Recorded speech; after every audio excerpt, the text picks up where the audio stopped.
Ni mwendelezo wa habari za kimataifa juu ya mzozo unaoendelea baina ya Israeli na kundi la Hamas ambalo limelaani mauaji ya kiongozi wao.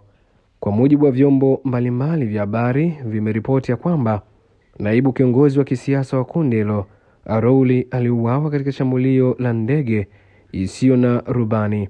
Katika ripoti hizo, Israeli imesisitiza kuwa mauaji ya kiongozi wa Hamas huko Beiruti hayakuwa mashambulizi dhidi ya Lebanoni, licha ya maadui zake kutoa onyo la kulipiza kisasi kwa mauaji hayo. Hata hivyo, msemaji wa serikali ya Israeli alisema kwamba Saleh al-Arouli alifariki katika shambulio dhidi ya Hamas. Hamas imelaani mauaji hayo, huku mshirika wake Hezbollah ikisema ni shambulio dhidi ya mamlaka ya Lebanoni.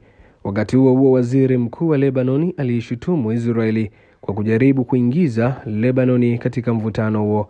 Vyombo vya habari vya Lebanoni vinaripoti ya kwamba Arouli, ambaye ni naibu kiongozi wa kisiasa wa Hamas, aliuawa katika shambulio hilo la ndege zisizo na rubani huko Beiruti, pamoja na watu wengine 6, makamanda 2 wa kijeshi wa Hamas na wanachama wengine 4.